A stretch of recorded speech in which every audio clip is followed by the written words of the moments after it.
Financial Matters. Dr. Frank Magwegwe is my guest. Somebody's asking me, can't I use a ZTC? Yeah, I'm a ZTC. Why not? Me, I'm everything, Papa. I am all things to all people. 19 minutes after 8 o'clock, Dr. Frank Magwegwe is in the studio with me, the head of financial wellness and advisory at Nedbank, and he's also a GIBS faculty member. Dr. Frank, let's demystify the issue of unit trust. Yeah. I hear it all the time. All the time. People talk about unit trust. What is that? You know, I was thinking about it, Bro Aubrey, preparing for the show. And one of the things that I found so interesting is that the first unit trust,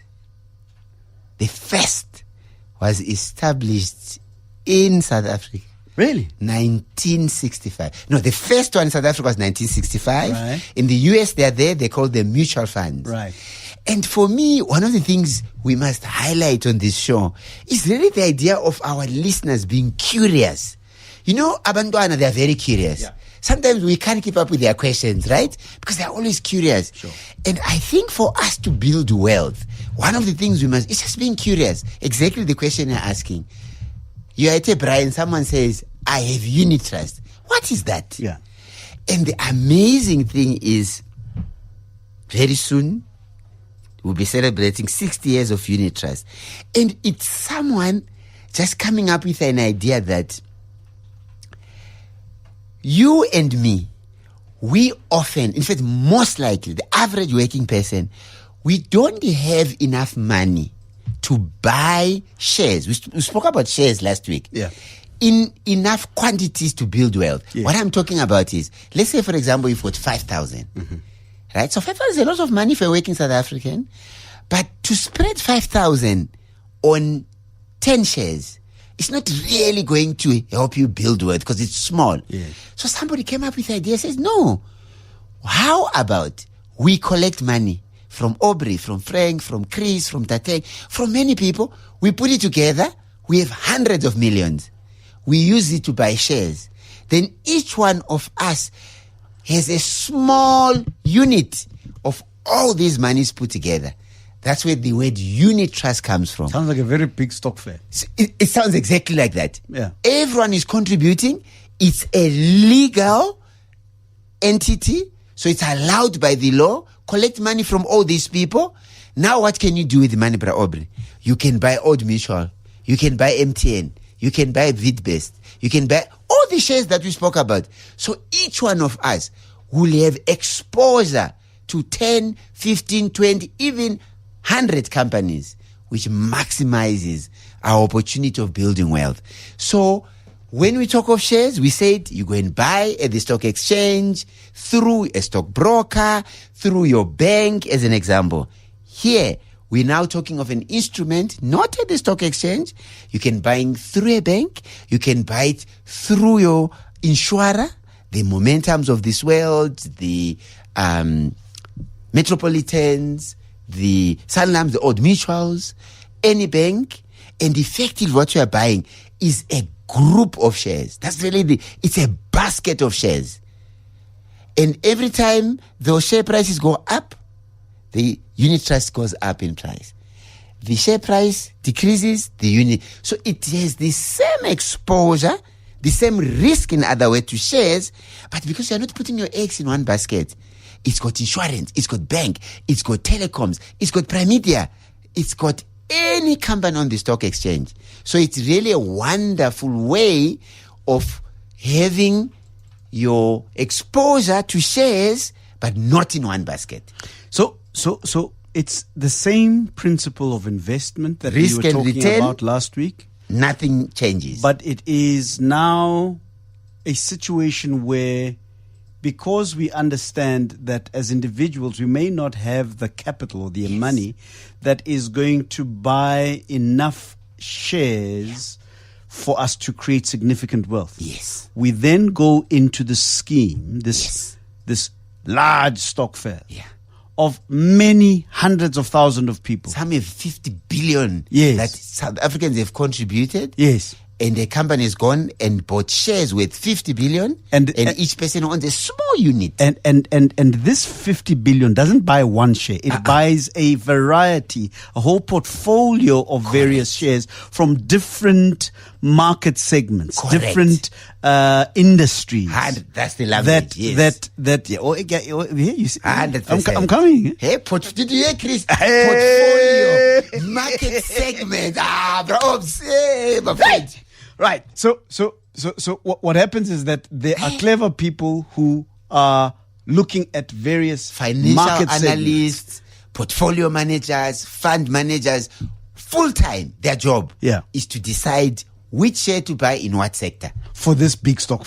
And not only Lime Science. Yeah. New York Stock Exchange, everywhere, London Stock Exchange, Asia, Hong Kong, all over the world. How is the return on your investment, however many shares or unit trusts you own in that big scheme? How is your return determined? Good. So remember from the previous session we had, we said the previous show, banks give us guarantee almost on our money. The risk is low, so is the return. Then we move to shares. The risk is high, so is the return. So these amazing, amazing products called unit trusts, they can be made up of only shares.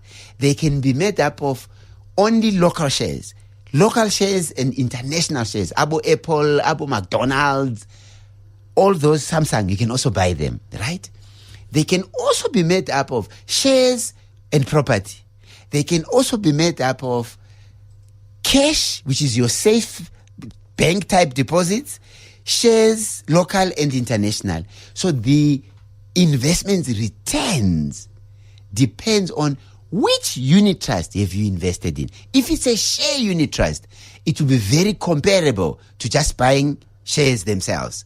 If you say, no, but shares can be up and down, I want shares and property, then the return is similar to having a portfolio of shares and having a portfolio of property on its own. So it's a risk game. The more shares in your unit trust, the riskier it is, but also the higher is the potential for creating wealth. So those principles remain. They remain the same. The more you risk, the higher the potential return, but also the risk is also the real one, right? And the same to choose, Aubrey. Yes. If you don't spend time analyzing shares, analyzing the unit trusts, what shares do they hold that's publicly available? You work with a financial planner, you work with an advisor to hold your hand. So just like we know MTN, Standard Bank, Bidvest, each unit trust, and there's thousands of them, they'll tell you the top 10 shares that they hold, the top 20. You have a history going back 3 months, 6 months, 12 months, 3 years, 5 years, 10 years, since the unit trust started. It's all publicly available. Even better, Aubrey, the cost of investing in that, how much do they charge you for trusting these professionals to manage the money and invest it for you? By law, they have to tell you how much it costs. It's all publicly available. So very transparent, in other words. You say that there's many different types of... Thousands. Really? Thousands. So let me try and see if I'm going to ask this question in an appropriately curious way. You're saying to me that unit trusts are not limited by what types of shares they buy. Yes. So a number of unit trusts can... so in other words, you open your unit trust fund. Yes. I open up my unit trust fund, and you open up your... Everybody opens up their unit trust funds. Yeah. Theirs is to try and canvas as many people to invest in their unit trust. And that determines the value or the size of the unit trust. Correct. That determines the number of market segments that they can be involved in and how much they can buy in those market segments, and also how possibly successful they can be, bearing in mind also that there's still the risk. 100%. But you're saying that there can be thousands of these. There are thousands because exactly the example you gave. You look at the big four banks. Yes. Each one has different unit trusts. Let me give you an example. you've got a unit trust that says, I'm only going to invest in the top 20 big shares on the stock exchange. They canvas, you, me, everyone, our 702 listeners, our Cape Talk listeners, we put 500 in a month, we can put a lump sum, and then they go and buy these shares. Then another bank says, no, but I'm only going to do the top 40.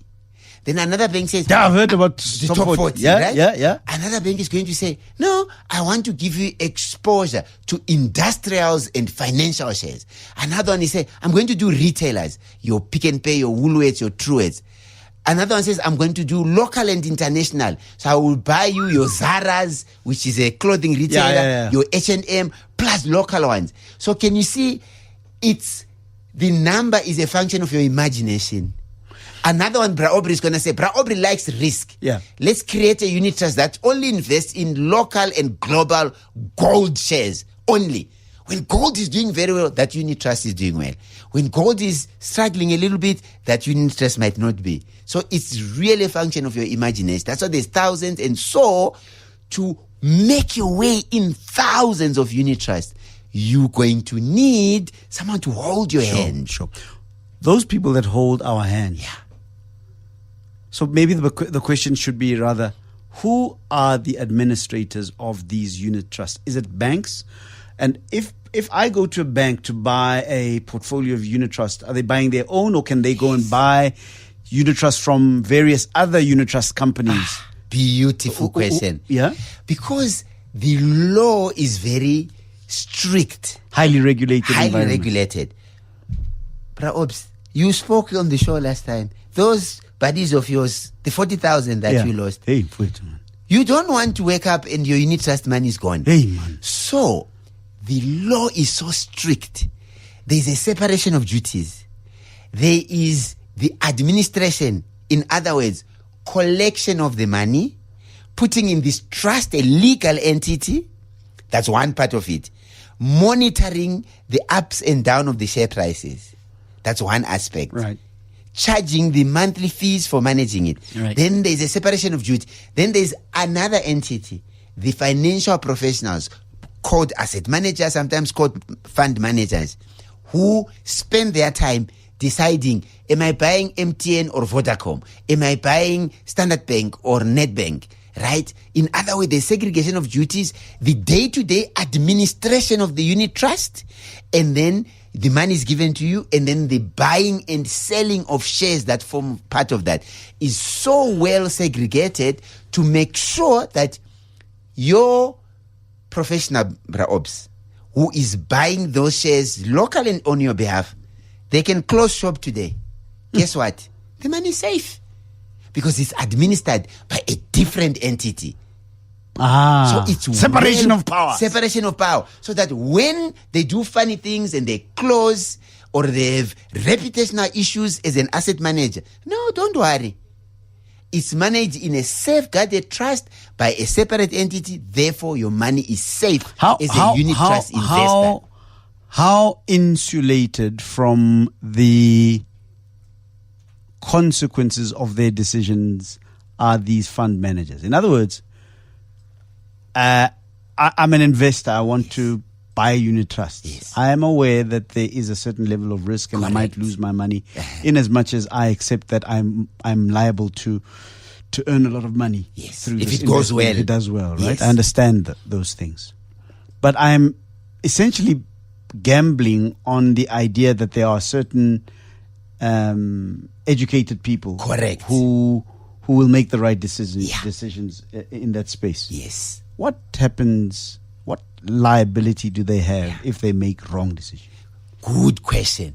So they've also realized that and said, we need to align. We want to grow wealth for Bra Obs, right? And so we can't make mistakes because the very same people we're talking about, some of them had shares in Steinhoff. Yeah. Some of them, we spoke about Transaction Capital last week, that also has found itself in trouble. And African Bank in the past. And all the past problems that shares give you because they have a lot of risk. Sure. But there's also the upside down. We often talk about PSG, right? We often talk about Capitec. Yeah. So they are investment professionals, and what they try to do is to get it more right There are few shares they'll buy and things go wrong, but they try to do a lot of research to make sure that on average, they buy shares that increase in value over time. How do they try to align your interest of creating wealth with them? Most of them try to charge low administration fees. So in other words, it costs us money because they must hire all these CAs, chartered financial analysts, hedge fund. These are highly skilled professionals. Sure. They must pay them. Sure. So they try to say, we're going to charge you a small fee for the management, the buying of shares and creating of portfolios. If things go well, we will share in the upside. So last week we took a call of that profit share. They'll then put a profit share to say, if we make you a return that is above this certain level, we will share in it. In return for that, we keep our management fees low. Only when you have reached this threshold of investment. Sometimes they say it's 10%, or sometimes they say it's 10% above the all-share index. Depends on the unit trust. Yeah. So basically, they try to align their interest by saying, only when we achieve this certain target return, we share profits with you. So there is a lot of alignment. So they share the risk with us, yeah? They share the risk and they share the upside. The competition to gather all these monies and put them in unit trust and buy shares is high, and therefore they also are forced to make the investment management fees, that's why they call them, lower. So there's generally good alignment of interest. Listen, we've got a couple of calls. I can imagine. People wanting to get a little more information, and I suppose the conversation is going to go to the space now where we ask, so which unit trust should I choose? How do you select it? How do I select it? What's your how do I think about this? Yeah, all of 3 those years, kinds of 5 years, 1 year, 6 months. So please, if you've heard the beginning of the conversation, Dr. Frank Magwegwe was saying that we need to sharpen our curiosity. Yeah. There's no such thing as a stupid question. Yes. Ask that question. Because somebody out there is probably thinking what you are trying to ask. Yes. But because we all want to say, we know, we don't want to sound stupid. No, ask the question. It's a gift to others. Ask the question. They are thinking about it. 011-8830-702 is the number to dial. Let's speak to Kamo. If you can there, Dr. Magwegwe, put on your ears. Kamo is in Midrand. Good evening to you, Kamo. Hello, Kamo. Good evening, Kamo. Why are we not hearing Kamo? I can see Kamo's. All right, let's see if we can't get Kamo onto a different line, please, Ndando.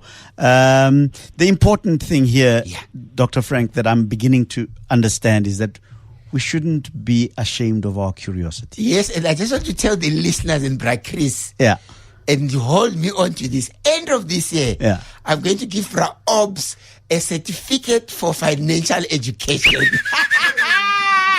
The questions, Probs. Baba, you getting it? You getting it? No, you nailing it. Dr. Frank, we'll take a picture, Bra Chris. Yeah, no, we must give him a certificate. Some belief, man. Yeah. No, I must have something on my wall. I've got on nothing the wall, yes. I've got nothing there at my wall there. When my friend comes to my house, I'm going to say, what is this? Graduated. What do you call this thing? Yeah. The certificate from Dr. Magwegwe at the studio. Let me speak to Offense in Germiston. Is it Germiston? Hi, Offense. Evening, Aubrey. How are you? I'm very well, thank you, Offense. What is the question for Dr. Frank? Okay, I wanted to ask if there's any real significant difference between an exchange-traded fund and a unit trust, because they seem to be one and the same thing. And I wanted to also ask, given banks having issues at the moment, which is the better one to invest in, an ETF or just a unit trust? Oh, lovely question. Lovely. And thank you so much for introducing this exchange-traded fund. We hadn't talked about this evening. You are quite right, Offense, that other than the legalese, they are more or less the same thing. Because what are they trying to do? They are essentially saying, instead of buying one share and things go wrong, we buy a number of shares, 10, 15, 20, or 40, and many South Africans get exposure to that. So at a high level, they are pretty much doing the same. There is some legal differences in terms of how they are regulated, But for you and all of our listeners, they pretty much do more or less the same thing. And so whether you are deciding to buy an exchange traded fund or are deciding to buy a unit trust, really the thing that you need to take into account is what is the underlying. Is it shares only? Therefore, it's got a little bit more risk. Is it shares only locally and internationally? Is it shares and property and money market instruments? In other words, what they tend to call a balanced unit trust or a balanced ETF, that exposure to different asset classes, they behave different. That's really the number one thing you need to know. The second one I would add, then check the fees. They tend to be slight differences in the investment management fees between an exchange traded fund and a unit trust, but they serve the same purpose of building wealth. In terms of your question around which one would you buy, given some of the issues that we're seeing with banks, I answered the question just now when I say to Bra Aubrey, because of the legislation that governs both exchange traded fund, that governed unit trust, even if a bank were, to get into trouble and they have bought a unit trust or an ETF that they created, your money would be safe. They sometimes buy their own shares, but it's totally different people, right? It might be a Nedbank ETF or a Standard Bank ETF, but it's professionals who are buying Nedbank or Standard Bank on its value, not because I work there. Can Nedbank buy unit trust from ABSA? That's the beautiful thing. They have not only their own unit trusts. This is a development over the last 10 years or so. Yeah. They almost call them the fund supermarket. On their platforms, they've got competitor product. Yes. All right, let's speak to Kamo in Midrand. Hi, Kamo. Hi, Sure. Kamo, you're back. Good evening. Thank you for your time. Yes. Good evening, gentlemen. I just wanted to find out whether locally I'm able to buy something that tracks Nancy Pelosi's buys and sells. She's a wonderful investor, and I would like to make sure that I'm able to buy what she buys, sell what she sells when she does so. Do we have something locally that tracks how she does it or how Bill Gates does his? Yes. Thank you. Thanks, lovely. And Obs, I mean, don't we have amazing listeners? Hey, I didn't even know that Nancy Pelosi. And so what has happened? 702 Cape Talk listeners, when we ask you to call, do you see the gift you give others? Sure. Now someone is introducing us to this idea, so let's quickly unpack it before we answer the question. In the US, she's a senior politician. Every quarter, she is required to disclose her holdings. What has she been buying? I mean, she's making laws. What has she been buying and selling? So, what has happened in the US is that many people look into her disclosures, right? What has she been buying and selling? And they've created portfolios. In other words, they basically track what she's buying and selling. We don't have something locally. In other words, a local bank or a local asset manager that has created a product that tracks that. You do have some of that, in the US. If you want to do it here locally, what you need to do is track what is published on Twitter, on social media platforms, and through a local bank, you can be able to buy shares on the New York Stock Exchange or shares, in fact, anywhere in the world. The likes of PSG, the likes of Net Group Investment, the likes of ABSA Investment. You can open an account that allows you to buy shares here and shares locally, as well as internationally. So you can track and buy what she's buying that way. We don't have a formal product like what other companies have done in the US to track not only her, to track disclosures from Bill Gates and any of these big investors that in the US they have to tell us what they've been buying and selling every quarter, including even Warren Buffett, for example. Dr. Frank, I understand Kamu's call. Yeah. And I understand that the logic and the rationale behind wanting to track the investment behavior of somebody who is an investor. A lawmaker and an investor. Yes. Whether it's Nancy Pelosi or anyone else. Bill Gates. Look at Nancy Pelosi. Nancy Pelosi. Yes. And Bill Gates and all of these Warren people. Buffett, yeah. But isn't there a danger here in that kind of strategy? There is. In that the personal circumstances Yes. of these various investors, as super as they are, Yes. differ from mine and Kamu and yours. Absolutely.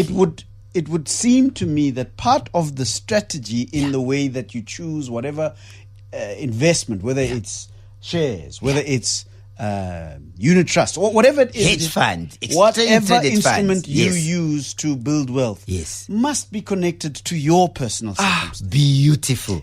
Because We have to- I'm going back to the first lesson you taught. Yes. That know yourself. Yes. Understand your own circumstances, and then the strategy to buy and sell, guided by these very insightful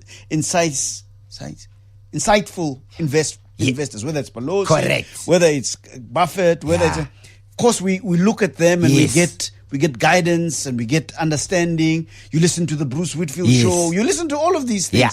but ultimately. And of course, you listen to the Aubrey Masango show on a Wednesday with Yes. Dr. Frank Magwegwe. I'm glad you didn't Yes, forget hey, us. we're coming. Yeah. We're coming. We create our own portfolio. We're coming. We're coming. Right now, here's the thing that I'm intuitively feeling as we have this conversation. Yeah. That we must, in our strategy, in the way that we decide, in the way that we think about what we invest in, it must be also deeply informed by our own personal realities. And it's in two ways, Bra Obs. Yeah. The first one is, what is my level of risk tolerance? Why one writing? Because some of these very successful investors that we track and they publish their portfolios, they are so financially secure. They can make one bad investment. They can pretty much just write it off. It's not going to affect their day-to-day life because they have built a lot of wealth, right?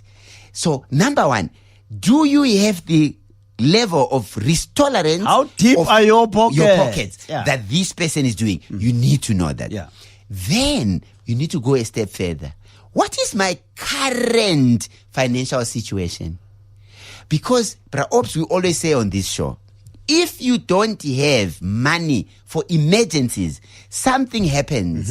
You need to repair a window screen, your geyser bursts, you go into a pothole, you need to fix your car, anything. Your car is out of warranty. Brother's lowballing in his 10,000 They rand. need money.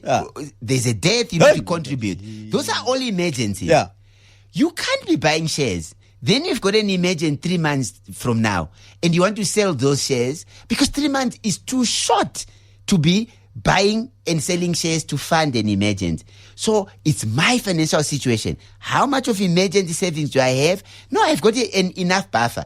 Even if the share falls, I don't need to sell it because I'm investing for the long term, number one. Number two, me, Bra Aubrey, gold price is always going up and down. I have very little of gold in my own investment because I just can't stomach its ups and downs. So I know my risk level. Those fluctuations. Yes, I'm not going to be investing in that. So those two things are important. What is my financial situation and how much risk am I prepared to take? I'm interested to, as we continue, I want to take some more calls, but I'm interested to then, what is the rule of thumb? Yes.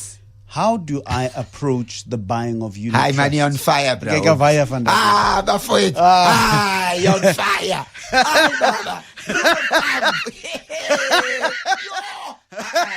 I must put myself because Christmas, I'm also an educator, right?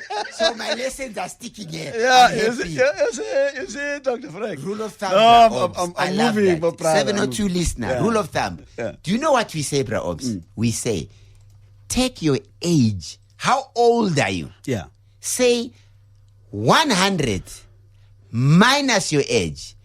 That is the exposure to shares you must have in your unit trust, in a share portfolio, in an ETF. If you're 30, we're saying, as a rule of thumb, you can have up to 70. Why? Because you've got a long period to retirement. Yeah. You've got a long period to still earn money, even if things go wrong.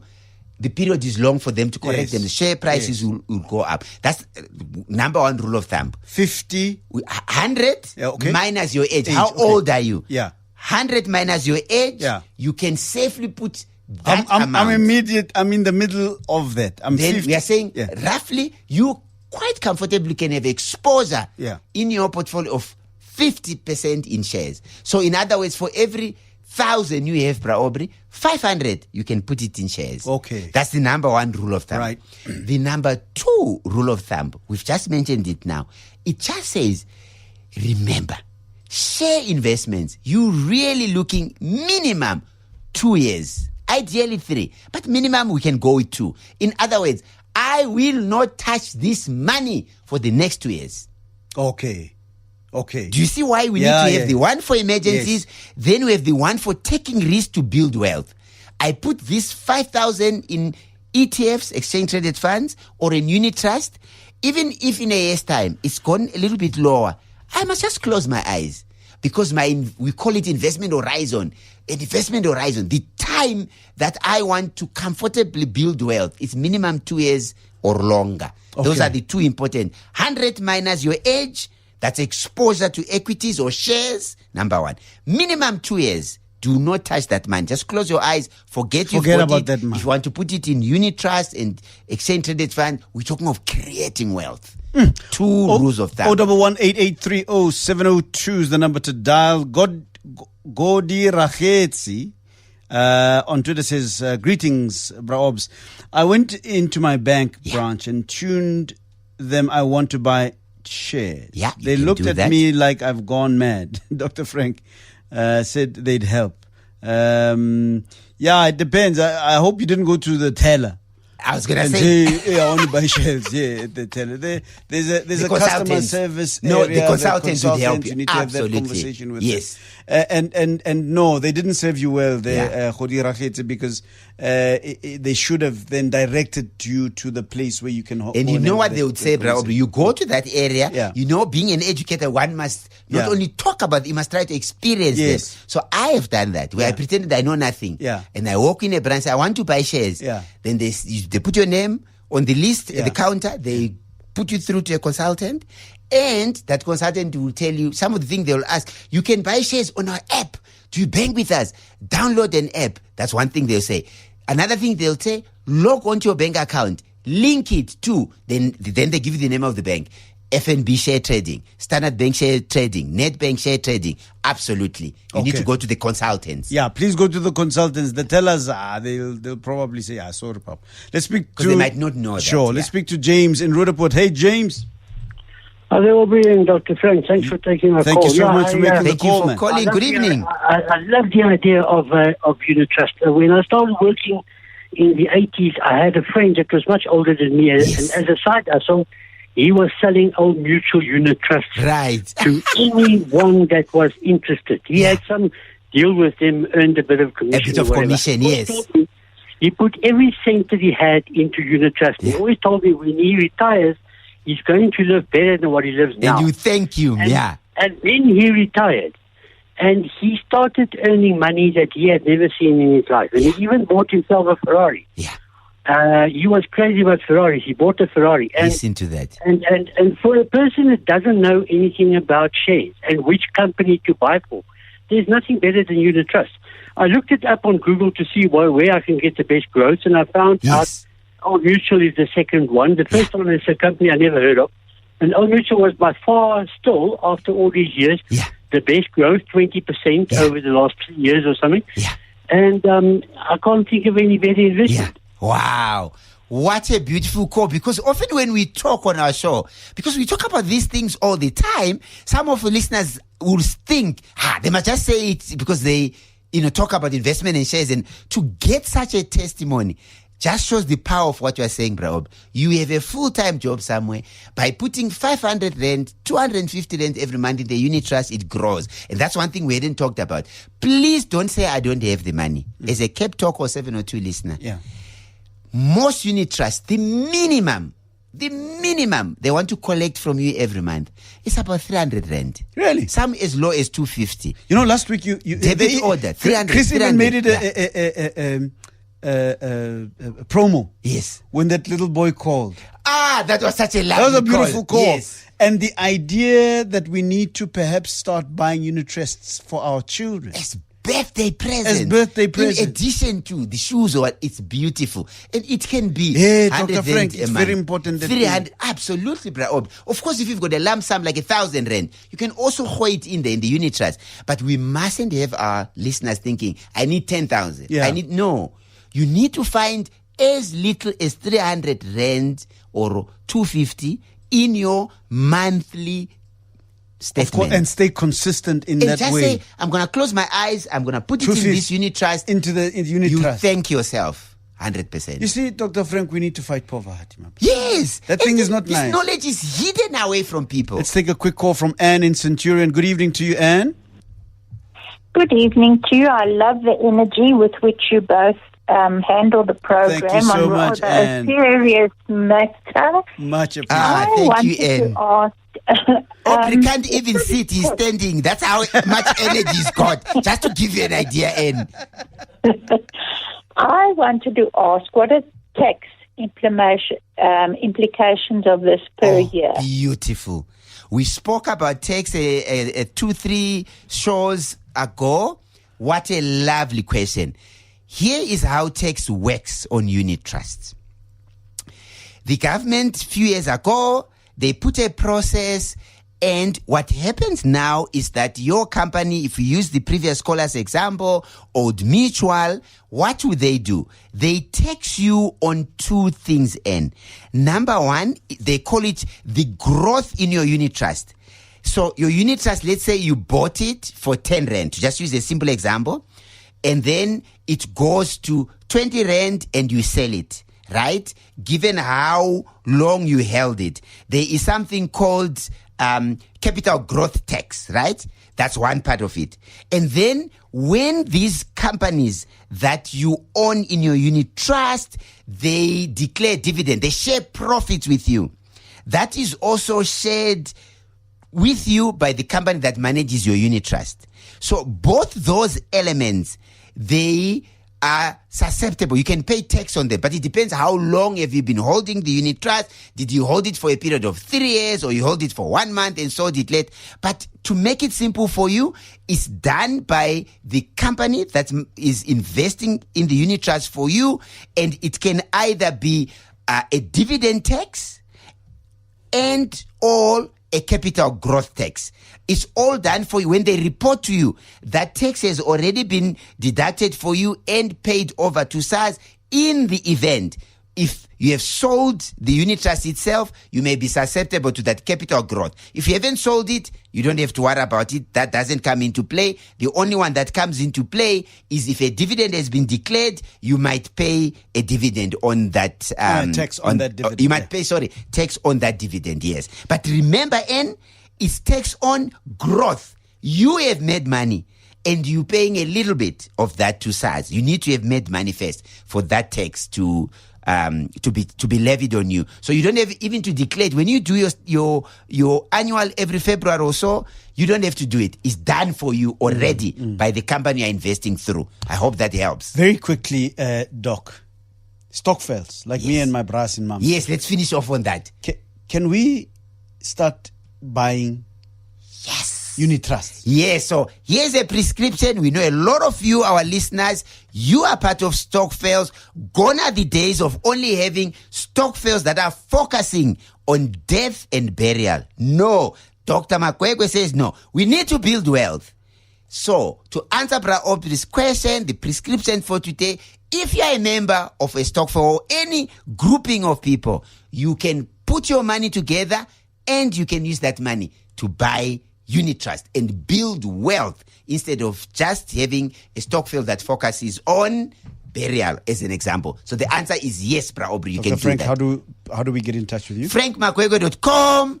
Talk to Frank Button, and if you ask any of our listeners, I reply promptly, and I get hundreds of those emails. I block time to answer your questions because I want you to build wealth. Dr. Frank Magwegwe, always great to talk to you. And I'm looking forward to next week's conversation, because I'm beginning to realize that these conversations are really about breaking the cycle of poverty. 100%. Really, that's what they're about. That's what they are And about. until we accept the fact that wealth is the sum total of our ability to think and make decisions. And they are about helping individuals Absolutely, and families absolutely. change their financial behavior. I'm looking forward to next week's conversation with Dr. Frank Magwegwe, who is the head of financial wellness and advisory at Nedbank, and also a GIBS faculty member, talking today about unit trusts. I'm looking forward to that certificate at the end of the year.